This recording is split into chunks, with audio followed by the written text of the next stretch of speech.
ಈ ಶೆಡ್ ಮಾಡಿದ್ಮೇಲೆ ತಲೆ ಮೇಲೆ ಒಂದು 200 kg ಕಲ್ಲು ಹಾಕೊಳ್ತೀವಲ್ಲ ನಾವು, ಟೋಟಲ್ ನೀವು ಏನು ಮಾಡಿದ್ರೆ ಸಕ್ಸಸ್ ಆಗಿಲ್ಲ. ಈ ಸಮಸ್ಯೆ ಯಾವುದೇ ಕಾರಣಕ್ಕೂ ರಿಪೀಟ್ ಆಗಲ್ಲ.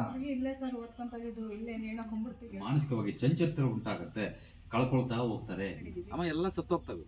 ಅರ್ಥ ಆಯ್ತಾ? ನಿಮ್ದೇ ಮಲಗಲ್ಲ ನೋಡಿ. ನಾವು ಮಗ್ಗ ಒಂದು ಅನುಕೂಲ ಆಗಬೇಕು, ಮುಂದೆ ಅವ್ನಿಗೆ ಯಾರು ನಮ್ಗೆ ಆಗತ್ತೆ, ನಮ್ಮ ಮಕ್ಳಿಗೆ ಆಗತ್ತೆ ಅಂದ್ಬಿಟ್ಟು ನಾವು ಈ ಥರ ವಾಸ್ತವ್ರು ನಾವು ಕಂಡುಹಿಡಿದು ಇದರಲ್ಲಿ ಇನ್ಸ್ಟಾಗ್ರಾಮಲ್ಲಿ ವಾಸ್ತವ ಕಂಡುಹಿಡಿದು ಅವ್ರಿಗೆ ಫೋನ್ ಮಾಡಿದಾಗ ಅವ್ರು ಬಂದು ಇದಂಗೆ ನಮ್ಮನೆಲ್ಲ ಸಮಸ್ಯೆ ಆಗಿಬಿಡುತ್ತೆ. ನನಗೆ ನೋವಾಗಿದೆ. ನೀವು ಇರೋ ವಿಷಯ ನಾನು ಹೇಳಿದ್ರೆ ನಾನು ನಂಬಲೇಬೇಕಲ್ವ, ಬಂದಿದ್ದೀರಾ ನೀವು ಹೇಳಿದ್ರೆ ಅದರಂತೆ ನಡೆದ್ಬಿಡುತ್ತೆ ನಮ್ಮ ಮನೆಯಲ್ಲಿ.